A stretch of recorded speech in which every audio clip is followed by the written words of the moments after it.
Okay, well, it's 8:03. I think we're going to go ahead and get started just in essence of everybody's time. I know some of us have a hard stop at 9, so I'll go ahead and get started. I want to just do a real quick round of introductions. Everyone who's on the call, we have a small enough number of people just to do a quick intro of who you are, where you're from, and then we'll go ahead and get started with the materials. So as you all, most of you know, I'm Natrice Bryant. I'm the Public-Private Partnership Director at DPA. And Carrie, I'll call on you next because you're on my screen. Okay, Carrie Schiff. I'm a EDC commissioner and I guess a designee on this subcommittee. Perfect. And David? I'm David Dragoo. I'm an EDC commissioner along with Carrie, and I'm in Montrose, Colorado. So on the western slope. Welcome. Paul?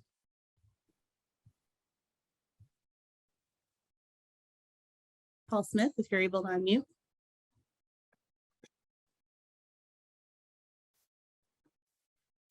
Okay, we'll come back to you. Matt McCleary.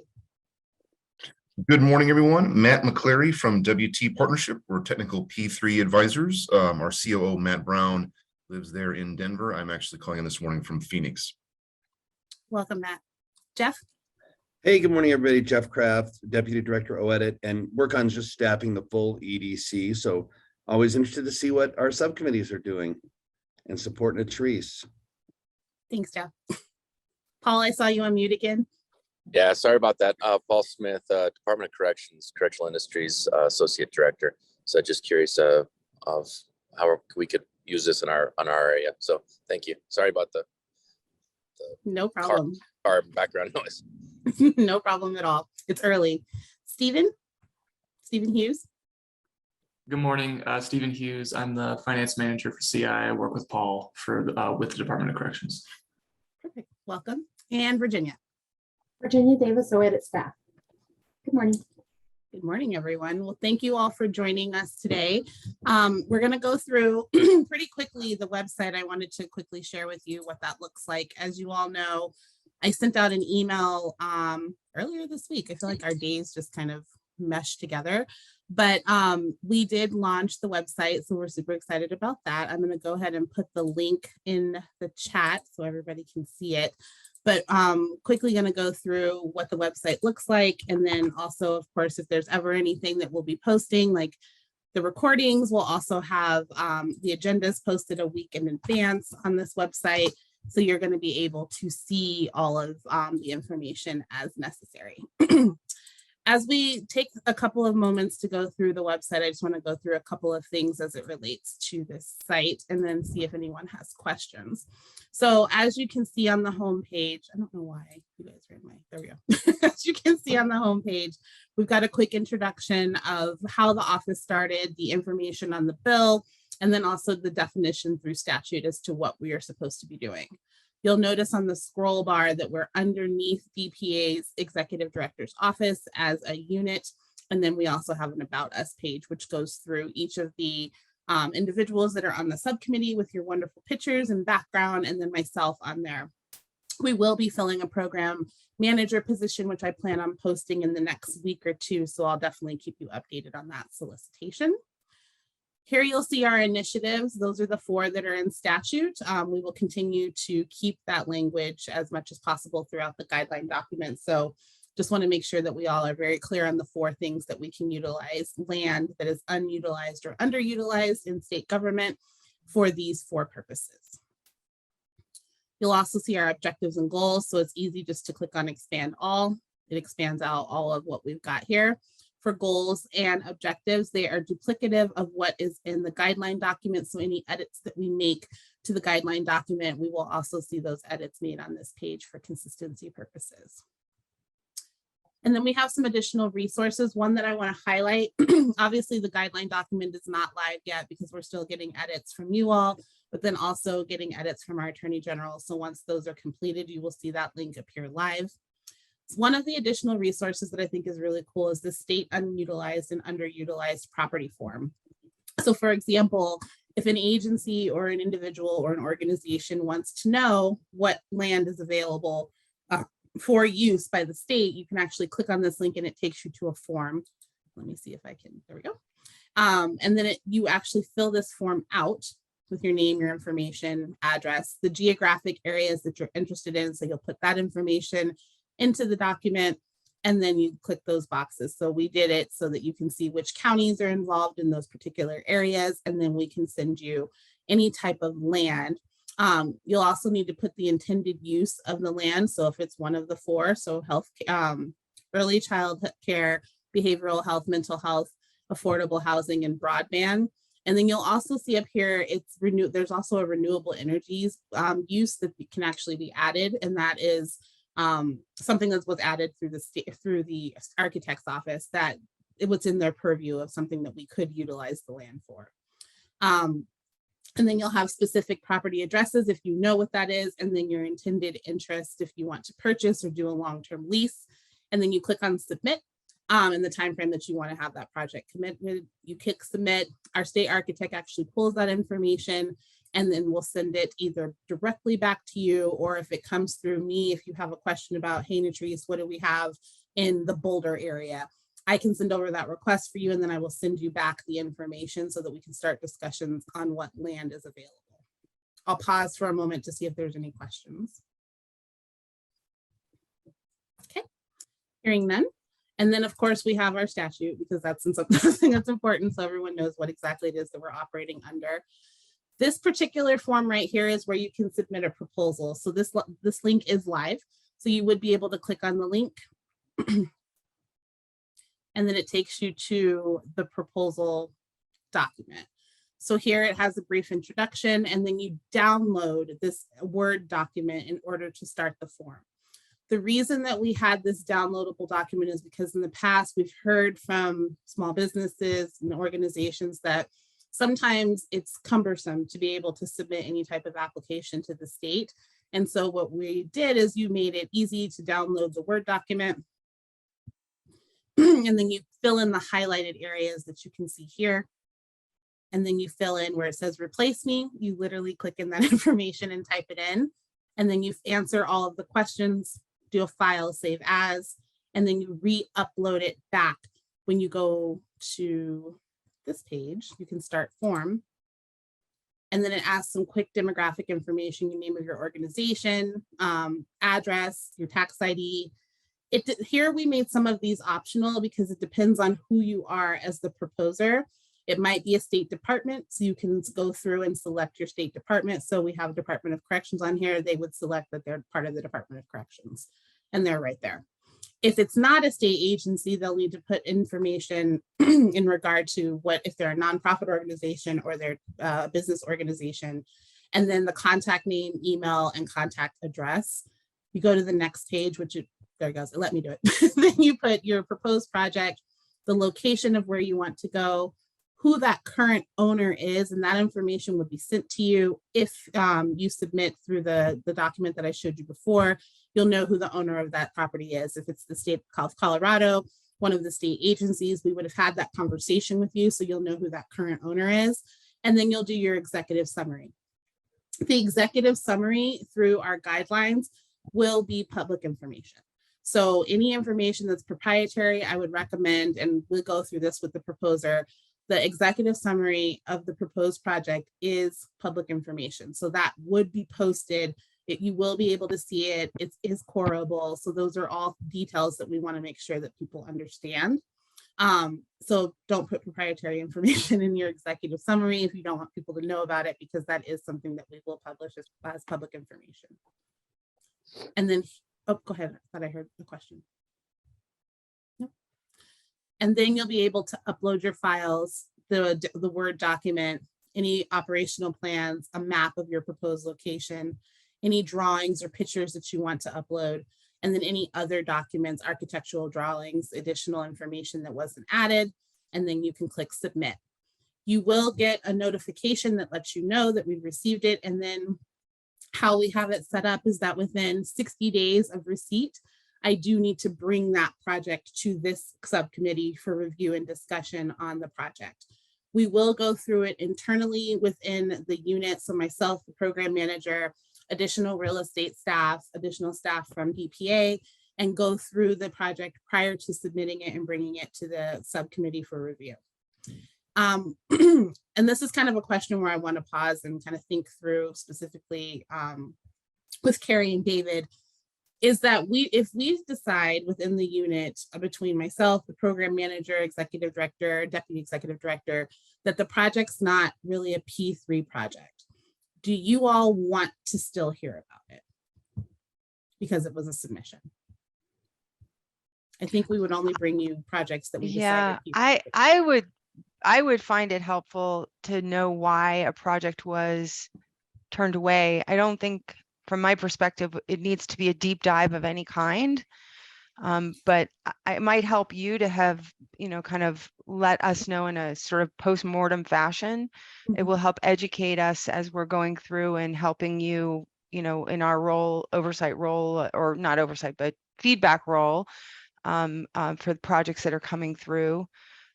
So I think some kind of executive summary of here's the list that didn't make it, and maybe a couple bullets on what criteria they failed to meet, or for considering it, I would think would be helpful. But David, what do you think? Yeah, I think that's smart. I also think, Natrice, that, referrals are always great. They may not fit this program, but I think our job is to say, well, maybe there's a better fit. So, and refer them to Jeff or some folks in his office or other state agencies. So I think to the extent that you can be a help doing that, I think is good too, if they're not a fit for us.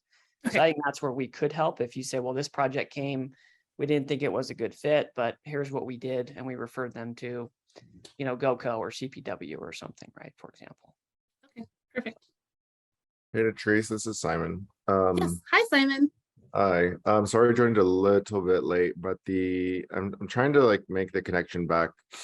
Sort of captured what you were going through. And I guess the question I have is, how do we know how do we know which criteria each application is being judged against relative to its, its, I guess, purpose? I'm not, so sorry, I'm not, if I'm not making much sense, but so if it's broadband versus affordable housing versus preschool or early childhood ed, obviously those are going to have different kinds of criteria, so in terms of what they need to be able to make the project viable.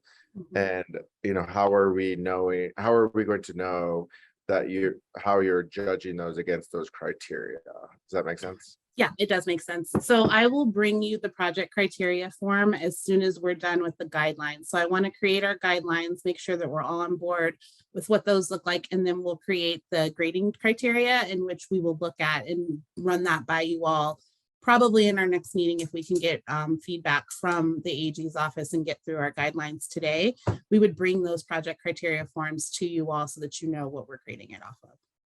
Does that answer your question? Yeah, then I assume that's public information, so that the individuals who are applying actually know whether or not they're gonna make it, and then there's going to be a verification process that they can actually prove that they meet those criteria. Correct, that's right. Yeah. And then can I ask, what program are you using in the back end to make sure all of this is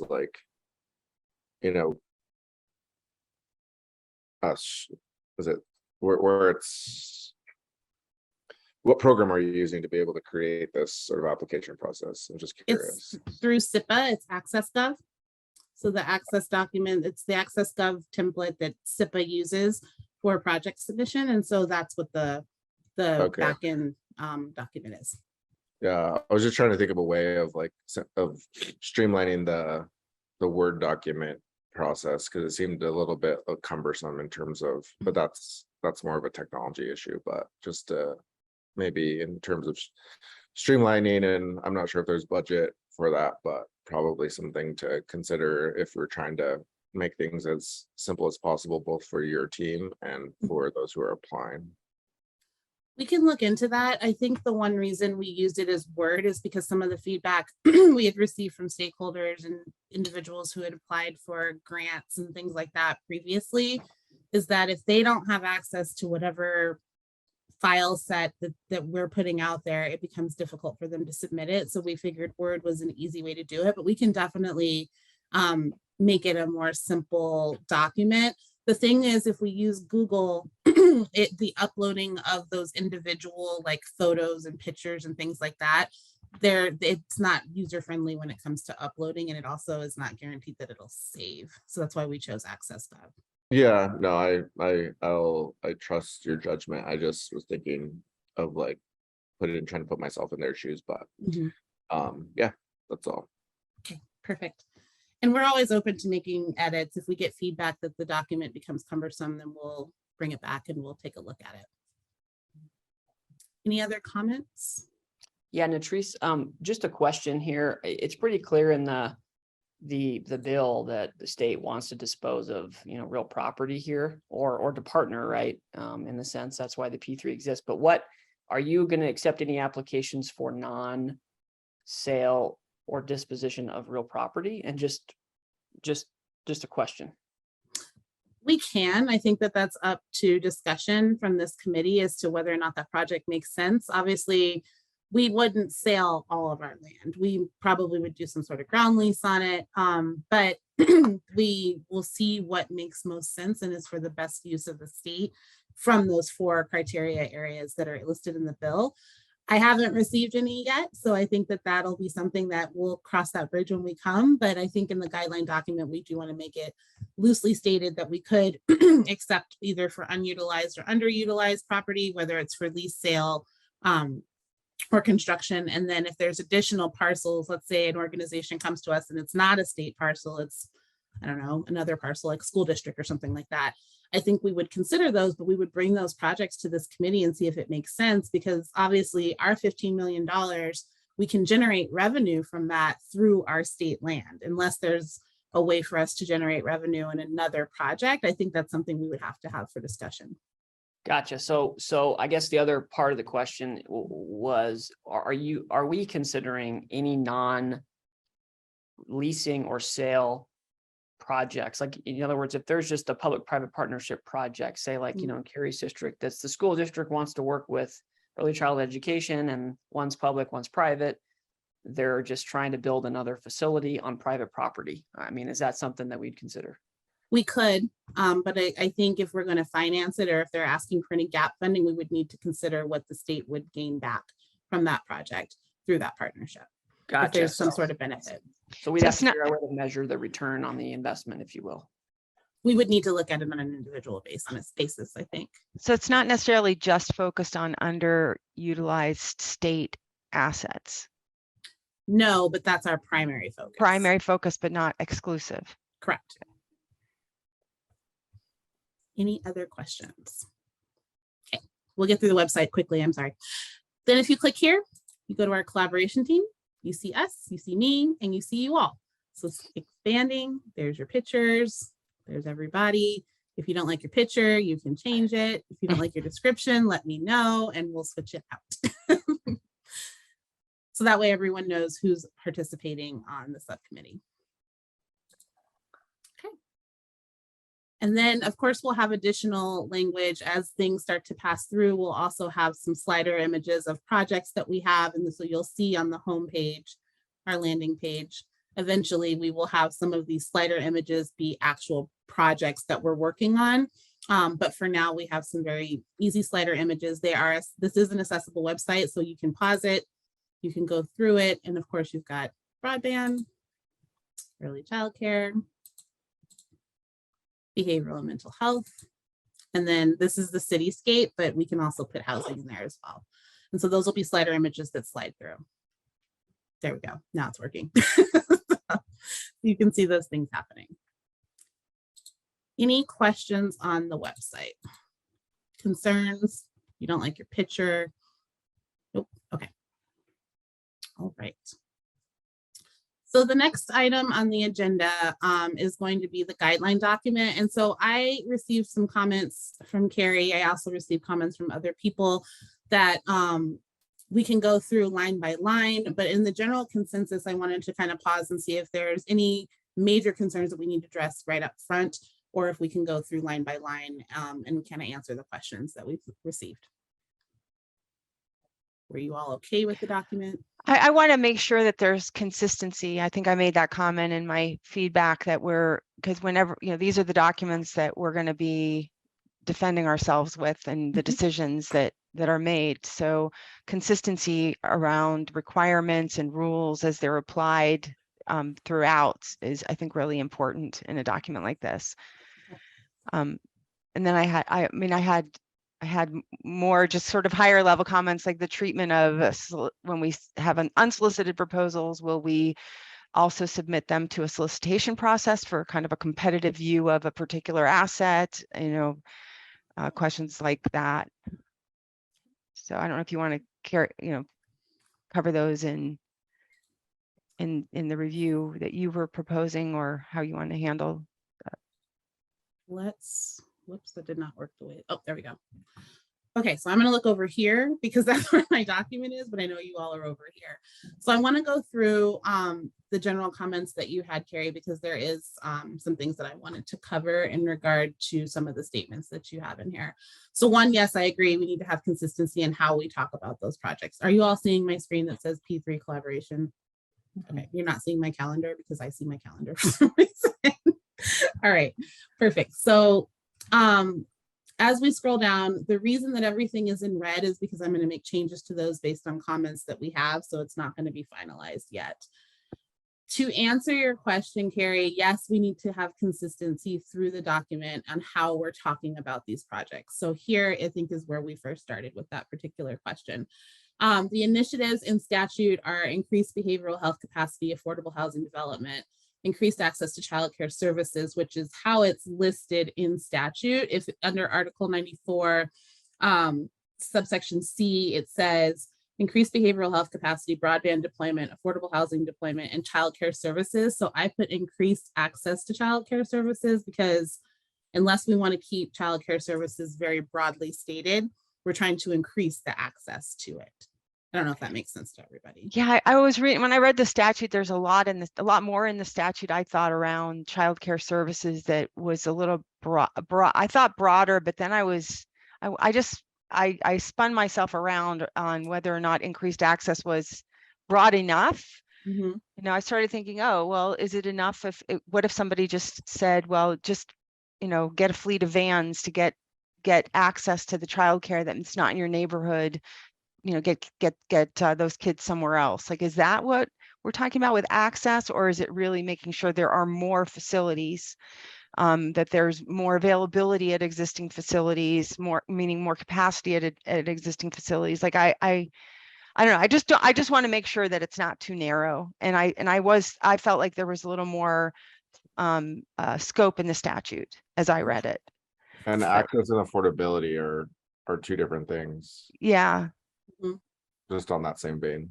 Mm-hmm. I wouldn't read that sentence from the statute as narrowly as saying that increased access is defining every element of that, because it's in front of broadband too, if you read it that same way, I think. And I don't think that's what, we're just saying broadband deployment. So. Okay. In here, I have my statute here because I'm reading through it, and I do every day on I think, in my opinion, and I can get our Attorney General's opinion on this as well, is that we're looking to increase the number of centers that we have. It's not creating transportation methodologies to get to a center that already exists. It's really increasing the access to such by creating more centers, creating more availability for centers, specifically in areas that we have childcare deserts. And so I can change the language and then also see how we want to word it, but I can go into statute and pick some of the language out that goes into more detail. But I think in order to increase access, you have to build more, is my thought. Is it also, though, about affordability? I mean, yes, in some cases, but if it's employer-based childcare, then I think we have to look at its affordability, but then there's going to be is there going to be a subsidy in place by whoever's who's the provider? Obviously, we want to make things as affordable as possible, but if you have higher levels of infant toddler care, like that's going to be more expensive than it is if you have a 3 or 4 year old. So I think it just depends, but obviously our goal would be to work on a project that specifically allows for affordability, but I don't think that that is a deal breaker if they have more infant childcare or infant toddler than they do 3 to 4. Would we not fund it because it's more expensive? I think that's something we need to think through. Simon, your hands up.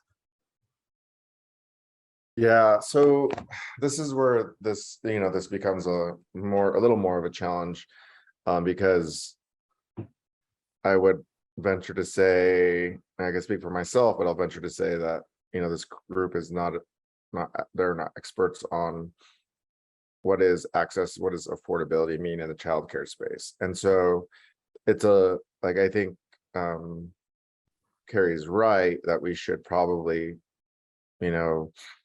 look at access and affordability in this, and then lean on the individuals or the agencies in the state, through you and your staff to be able to assess what does that, what exactly does that mean? Because I can name off a lot of potential programs that support childcare services and the families who need them, but again, that becomes another space that we're not necessarily ready to manage, if that makes sense. Mm-hmm. It does. So I'll look at tightening up this language to make it so that we understand that based on statute, we use some of the tighter language, but also not make it so broad that we're trying to figure out what access to childcare means. Okay. Or maybe it's loosening it, so it just says childcare services. So that's what I was also thinking. So in subsection 5, it says affordable housing deployment, childcare services, and any other public benefit. So what are our thoughts on using just childcare services instead of the word increased? I'm okay with that, but the other piece that you talk about is it's public services for children, or is it more broad than that? It just says or any other public benefit. That's super broad. That's really broad. Which is why I don't want to use that language. I'd like to yeah. Well, I mean, if that's what the statute says, that's what the statute says. But I mean, so somebody could hang their hat on that and then accuse us of not considering it. So, I think that's something just to think about as well. I mean, I think we can consider it, right? But we have to prioritize. $15 million is not a lot of money. So we want to prioritize our efforts to focus on the 4 things that are listed in statute. And then it allows us for flexibility. Let's say we get no proposals on any of those 4 things for the first year. We have some flexibility to allow for us to look at other options. But I think as we're looking at this, like childcare was one of the things that I know was the primary focus, in addition to housing. Behavioral. So I mean, we could say just prioritization of childcare services and just leave it at that, and then gives us a little bit more of wiggle room, especially if it's like you could think of a scenario where it's like a small town where they have they're trying to be creative and put childcare services along with another community activity that helps them save money and use a space for something that wasn't originally intended to be used for. But, so I think that maybe resolves it. All right. Prioritization of childcare services. So Carrie, throughout the document where you say that, I actually think that's and I don't think we need to have a drafting session, but the whole lead in here is to prioritize funding through the initiatives to prioritize for funding, blah, blah, blah. I think just saying childcare services picks up that priority concept. Okay. I'll make those edits throughout the document for consistency purposes. Okay. So in this next section, acceptance of a private financial contribution to a P3 project in exchange for public involvement that is suitable for the use of promoting public health, welfare, and safety. That's in statute, but one of the questions is, does that mean financial contribution or can it be cash or in kind? So I think it could be land. I think it can also, it can be cash, it can be some sort of philanthropic contribution as well. So I can leave it as to say it can be in kind or cash, or I can get more specific in that particular area, but it encompasses all of land, cash, match, all of those things would be included in that. So personnel equipment would be in kind as well. So we have to look at, we're valuing services being provided or things being contributed as well Correct. for the match. Yeah, okay. Correct. I like how everything pops up in yellow because it's easy for me to find it. So in our unit objectives, same comment, we'll just make sure we're consistent. So here we actually say childcare services. Mhm. So we want to be consistent across the board on that. Same thing here. I think this was an oversight. We listed these and then for some reason I forgot to put childcare services. So I'll add that in there. And then here, let's talk a little bit through the wavering guidelines. So there's the potential for us to have sole discretion, me as the director, and then also any other contributors within the department, that we can waive the requirements of some of the things that we've listed above. I don't know that this is necessary to have. And so I think one of the discussions is, do we want to put a waiver requirement to say that we can waive certain criteria, or do we want to leave it as solid and foundational as possible and not have the unit have the ability to waive any of the requirements? I don't know that we're in a space to make that decision today, but something I want to think through. I would refer you to your meeting with the AG office on this question. I think that you probably want something like this, but you probably want to have some framework for how that's made, even if it's just to say what it takes within the unit, who within the unit, if it's your sole discretion, which you may or may not want to have an exercise. But I would explore this in the context of also some of the other issues, like I flagged below around what happens as I expect a project will evolve over time, buildings be built smaller, bigger, usage, proposed usage gets modified. I think we need to have a strong foundation in our rules for what you get to do or not do once a project is at what stage of its approval and development and build and completion and operation.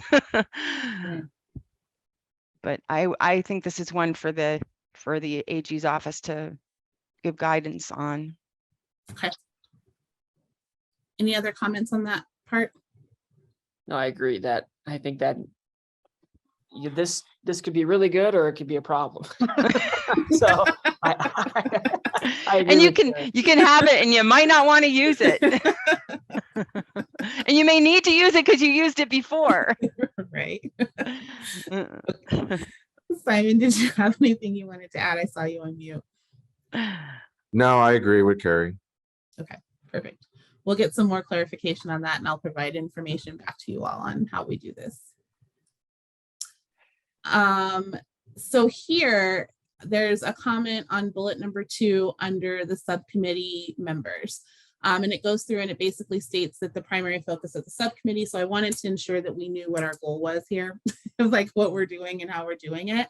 So bullet number 2 says ensure adequate resources have been provided in the project proposal. So that is more of a recommendation. So if we get a proposal that's submitted to us and you think, and you go through and you say, hey, it feels like they need like 15 resources and we're only seeing 2, like that's what I'm looking for, more guidance there. I don't know that I'm necessarily looking for you to say, here's the individuals that should be involved in this project, but looking through and making sure based on your expertise, do we feel that this is lightweighted, or do we feel like we have too many resources and the proposal might have an overcharge because of the number of individuals that are listed in the proposal, is what I was going for here. Yeah, you need a different word. Ensure is very strong. Like Okay. I have to make sure that you haven't, that there are enough resources, and that's not, I submit that the proposers don't even know for sure that they have enough resources. It's maybe it's evaluate or consider the adequacy of resources, or it's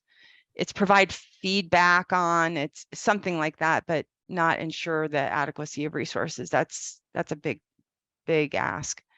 Okay. Review, evaluate. Yeah. provide- Okay, we'll loosen that language up a little bit. And then as far as providing support on stakeholders, so any ideas, so this is providing any type of suggestions that you think we might want to use for stakeholders. A lot of these projects are going to impact the community. And so we want to have stakeholder engagement sessions. We want to work, if it's an agency that submitted that proposal, we want to work with that agency to bring the right stakeholders together. So again, this is more of providing us with suggestions on who we should include in our stakeholder engagement groups. That is language that I feel like is loose enough. So I don't know if we want to say provide support or just make recommendations on suggested stakeholders. Yeah, Teresa, it could be, guidance too, right? We're basically, based on our best practices, our experience, we're saying this is what we think is a good idea, but I don't know if we're supporting, Yeah. you as we are just giving you guidance on what we think you should do, right? Okay. So we'll find That some makes sense. similar language on the change for ensure and the change for provide support. We'll pick a different word. Yeah.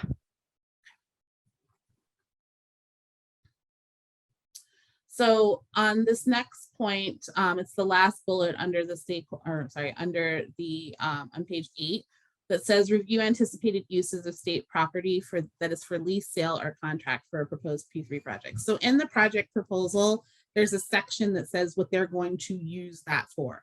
So if it's not one of the 4 sections that are one of the 4 items that we have in statute, that's what that means, is what are they going to use that state property to build or to design? Oh, so that's as proposed Correct. in the, okay. In the proposal. So they will have to state that. I would just say sale or contract as proposed for the P3 project or something. Okay. Because I read it and I was like, well, are there other uses outside of what's being proposed here that we need to be reviewing? Like, is it something where we would look at it and say, well, I know they want to take Burnham Yards and they want to make it mixed use retail or whatever. And we say, well, don't we still want to have some trains going through there? I just don't, I think it's more focused on the information being presented as opposed to us going, well, let's go independently, look at what other potential uses of this property we think might make sense. Okay, we'll change the language. That's not what that meant, of just Okay. what they're proposing in that project submission. So on that document, you'll see they have to actually check which of the 4 that they're doing it for.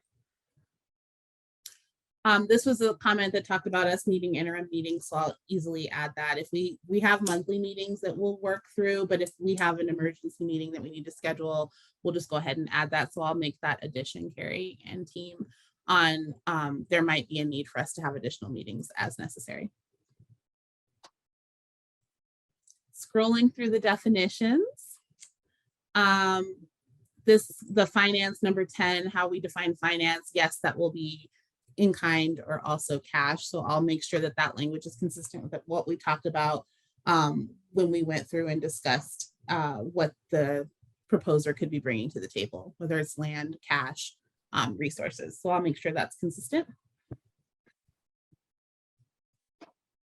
I love when we can skip through some pages because I did something right. No, it's a good document. I mean, I'm not. Thank you. So on this section for project procurement, so I think this is something we need to just kind of walk through. Can request proposals or receive unsolicited proposals. So we want to have consistency with how they're received. So in that proposal template, every project has to go through that proposal stage. We would solicit, or we could solicit, a potential parcel of land, but we need to kind of walk through and talk through what that might look like. So for example, Burnham Yard, there will be a solicitation because that land is already identified. We will be soliciting through an RFP, but an agency could come to me and say, hey, we have land that we don't want to use for the purpose that it's currently being used as. Let's say it's a parking lot. We want to use it for another purpose. We want to build an early childcare center. Do we actually need to solicit out for that? We would solicit for the provider, but I don't know that we need to solicit that land because it's already owned by said agency that wants to repurpose it for something else. So I think it's project dependent on how we're going to work through procurement. Yeah, signage. I mean, I feel like that's over our head, right? Because I mean, I don't know what flexibility this has outside of state procurement rules, so I guess I would ask council or from someone at DPA who knows the procurement rules better than we do. Well, we're actually exempt from procurement, but I Okay. still want to follow Yeah, rules. I mean, yeah, I mean, well, I guess there's a couple of things. Number one, like dotting those i's and crossing those t's, I think is important. Mhm. Because we don't want to deal with that later. And then I'm not a lawyer and I'm not a gonna anyways. I think the point is number one, crossing those t's and dotting the i's, and then making sure that we do have a fair process, or even if it's fair and transparent. So if that's like following is it an I-10 kind of process, whatever it is, I don't know, just making sure that it's consistent and perceived and as fair as possible, right? Right. And I think in some cases, Simon, because we're exempt from procurement, so for example, my example with the agency coming to us and saying they want to repurpose the land for a different project, that's a different scenario than us saying we need to figure out how we're going to develop Burnham Yard, for example. So we would need to put that out for bid. That would need to go through the entire procurement process, because we can't just select a vendor and say we like this group of people, we're going to use them. We do have to put that out for solicitation. I think as we're looking at this, because we have some flexibility with being exempt from procurement, we would figure out and also create consistency through the scoring document. So if an agency submits some use for that particular land and it fails all of these checkboxes that we have on our criteria, then maybe it does make sense for us to potentially put that out to bid. However, because some of the ownership, like the agency has first right of refusal, or DPA has first right of refusal, the agency saying they want to use it, we could have to figure out like how we work through that, but they would still need to go through all the criteria that's listed on our scoring sheet. And if that project comes out where it's like, this is not necessarily a good project, but it misses the mark and it fails on the pass fail meter for our scoring criteria, then that's a conversation we would need to have. I don't know that the agency would then be open to putting that parcel out to bid when they wanted to use it for something else, but we'll have to kind of work through that, and I'll get some guidance from council on this as well. Yeah, it might, go ahead. No, sorry. No, this is just, I think, makes the earlier point of the criteria even more important. Because it's, the minute we diverge from that, it has to then be on solid ground to make sure that there's no accusation of like favoritism or except, any other parade of horrible that we could come to for not going through the standard state procurement process. So I totally agree with that. And I just wonder if it's worth taking the time, not on this call, but to matrix out the different categories that may be possible here. So it's an asset that's just state owned, underutilized, and there's no other stakeholder owning it or having a current right to it that's making a proposal. So there's no redeployment of the asset for some other use. Is that always going to be, somebody comes and says, I want early childcare facility here, and we say, okay, should we also solicit generally for that land? Because maybe somebody might come up and say, hey, I think it's better use as affordable housing, or wait, we could combine these projects. Like I don't know, maybe that's one where you do a solicitation even though you've received an unsolicited proposal. It's some the category of it's already owned by a different organization and they just want to redeploy it. We can say that category doesn't require the solicitation of alternate proposals for the use. I don't know what all the categories are, but just to sort of matrix it out and see if there are some rules at some level, 50,000 feet or 10,000 feet that could be applied to give us a little more, give the potential partners out there some guidance on what will be required. I also think this runs into questions of stakeholder involvement, public support in that community for that project, and how those questions are answered as part of the application by a proposer. Because that's where the sort of a conflict over what the right use is can also be surfaced. Right. So as I'm doing the criteria document, I think there's probably going to be 4 to 5 categories, just as I'm thinking off the top of my head. A state asset that's repurposed, vacant land that's kind of just out there that someone comes in and asks about. So if we solicit for best use, if it's currently owned by an agency, if they're open to selling it or open to doing a ground lease, that's a different type. Or if it's higher ed, that's another type that they might have, like a parking lot that they want to utilize for a different purpose, but they're actually not open to selling it. So kind of another state asset, not open for sale. So I'll classify those and then bring them back to this group so we can review it with the criteria document so you can take a look at it. This, I think we just went through this, so Yeah, we'll go through that particular piece. I just want to touch base on this public record. So as I stated, the executive summary is going to be public record, and so there will be that disclosure and then this disclaimer also here that says anything that's part of that executive summary can be released. You have a question about the unit. So the unit would be the director makes that decision or that determination in partnership with the subcommittee. So I can clean that language up so that you understand. Well, it says no portion other than the executive summary will be released or disclosed by the unit before the award. And I think, for example, the subcommittee is probably going to see more than the executive summary. Is that correct? That's correct. So you may also have, we also have the ability to, bring in other advisors, consultants, advisors. So I think it needs to be, shall not be released or disclosed to the public by the unit, or, something, or it's defining unit to include the executive director, staff, and subcommittee, and third parties engaged to provide consulting services to the unit, something like that. But just, I don't want you to be somebody to pull this up and say, you shared my information outside of just you. Yeah, agree.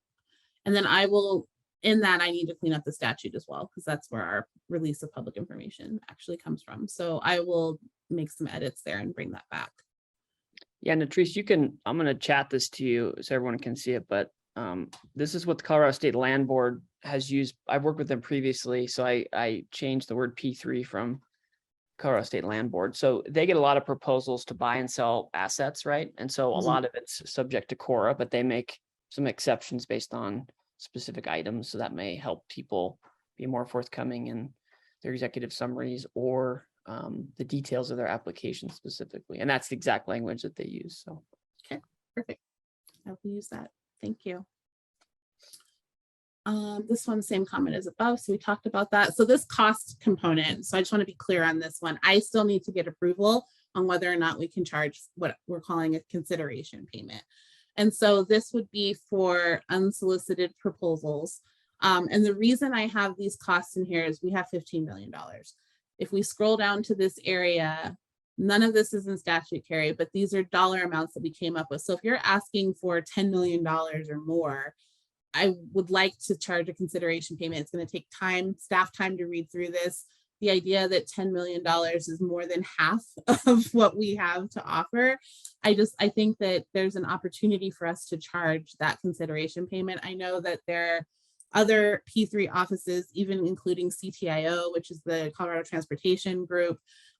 They charge fees for unsolicited proposals to review them just because of the amount of staff time that it takes to review some of them. So these are not in statute. We still need to get approval from the Attorney General if we need to get ability to accept payment. But we're not calling it a fee. It's more of like the review that it would take for these particular projects. They're in those higher dollar amounts. So none of these dollar amounts are in statute. But if it's under 10 million, we could review it and there isn't going to be a consideration payment. But if you're asking for more than half of our money, there has to be some sort of, or there doesn't have to be, but I would think it makes sense to have some sort of review charge.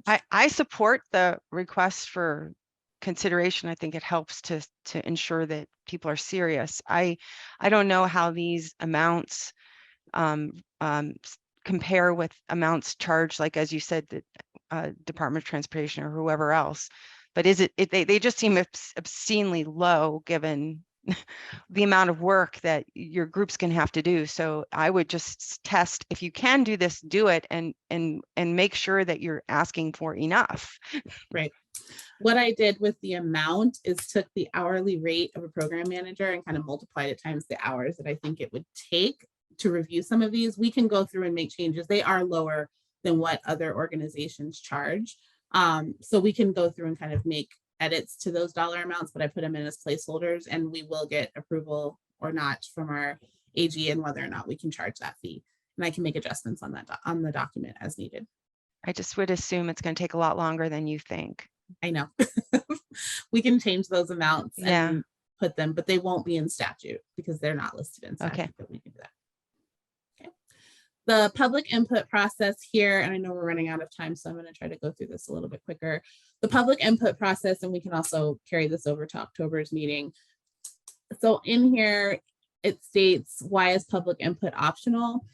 I don't know that that's what I'm saying here. I think that it is something that we want to do, a stakeholder engagement process with our projects, because we know we're going to have neighbors for these projects. We need to have some sort of inclusion of our stakeholders, but they don't have to be through all of these defined. They're not limited to focus groups, other public meetings, public surveys, polling. So it's not saying it's optional, but it does say at the sole discretion. So I can take that out, but we do want to have the public input process as part of our process. I would just say that, say you're going to require public input, but the actual mechanism for the input is subject to discretion, something like that. But make it more clear that that's going to be a requirement, that they can show that there's public support for the project. Okay, perfect. Here, we will get through this because I will show you the criteria document. So you'll see the pass fail options. And then also I'll list out those categories on what we would solicit, what we would not. So I'll get more details for you on this overview process as far as what pass fail looks like and how we determine pass fail rates. And then this is the required content for the executive summary. And then again, back to the question of how they're going to input their goals in that document, they have to say if it's going to be used for childcare, behavioral health, affordable housing, or broadband.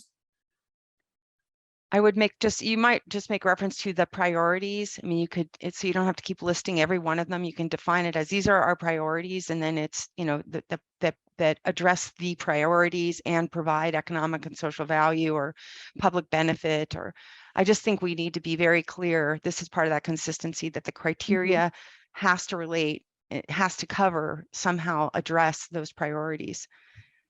Okay. I'm just taking notes.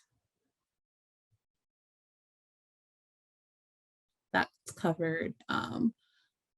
So this question, are we ranking elements of responses? That'll be included in the criteria document. What if it's a great project, but they're actually not reinventing the wheel?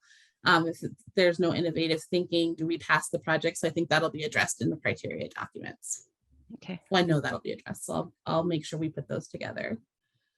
Community benefits. So what about community outreach and support as a requirement? That will be, so we'll take away the sole discretion statement above and say that stakeholder engagement is a requirement for the projects.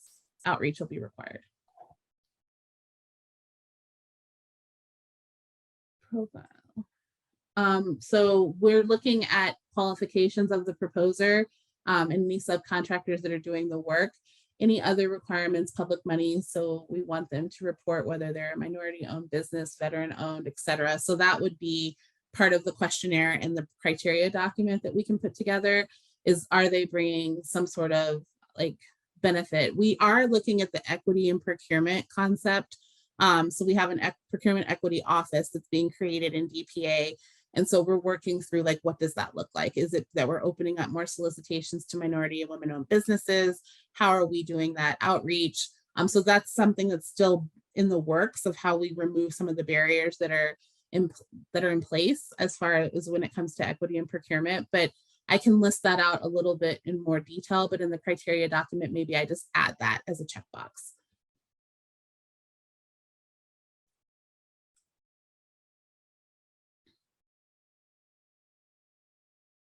Yep, we did that one. That's a typo. Thank you.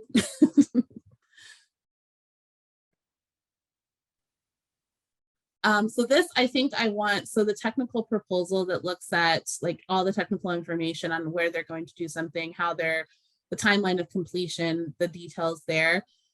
So Carrie, you had talked a little bit about the guardrails that we put in place. So if like an organization wants to deviate from what they actually submitted, how do we get them back on track?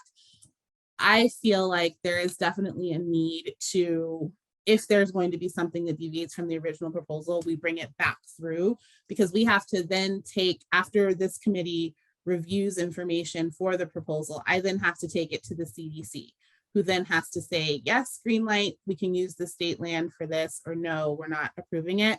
So if there's going to be any deviation from that, I think we need to bring it back through the process to reapprove, if that's a word, re-review the changes that are going to be made, so that we can hold the organization and the proposer accountable for the things that they're going to change.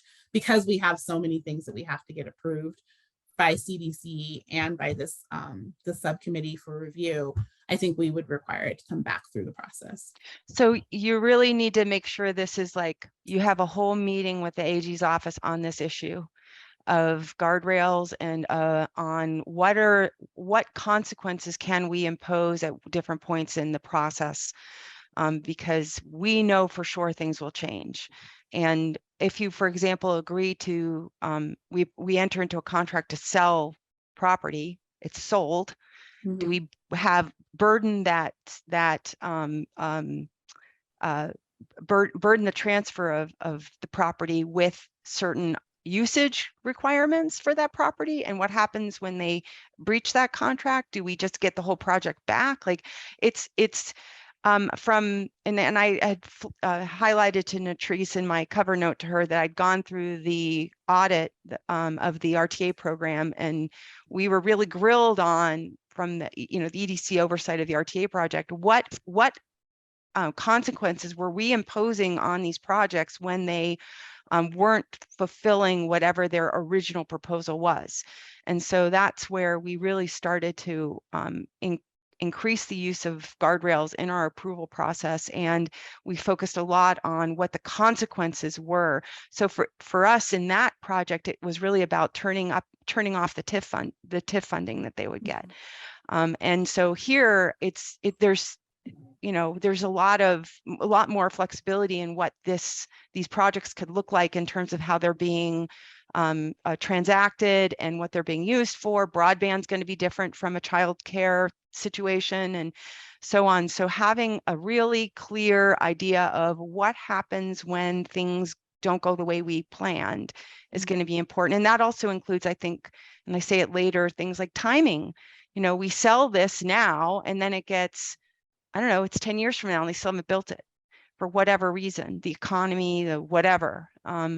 And so I just think there's a lot that we need to unpack in terms of that actual contracting with the proposers, because we have a purpose here, a priority. We don't have a purpose, we have priorities that we're trying to satisfy, and real assets that we need to steward for the state. That's where the rubber's going to hit the road here. And I think we need good advice on what we should be thinking about. And again, I direct you to the AG's office. They're quite good at these issues.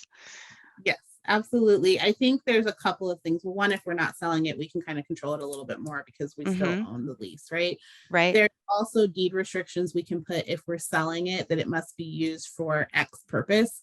And then I also have at the end of this document the reversion clause. And so if we need to add some tighter language, or if they breach some sort of requirement that they put in place, then we have the ability to do a reversion of that sale. So I'll get some opinions from the AG on if we need to tighten that language up more, but I have thought through, like, what if it's not going the way that we anticipated? How do we pull back the rails? So I'll get some tighter language on that, and then I'll bring that back to you all next month on how we did it. And that the contract will include requirements around the use that they are in the proposal. Yeah. Okay. Absolutely. Yeah. Okay. I'm going to stop because I do have a hard stop at 9 o'clock. I'm going to go through. So we left off at technical proposals. going through, there's still some evaluation and criteria, which I think will be covered in the criteria document that I plan on having for you all either in October or November's meeting to review.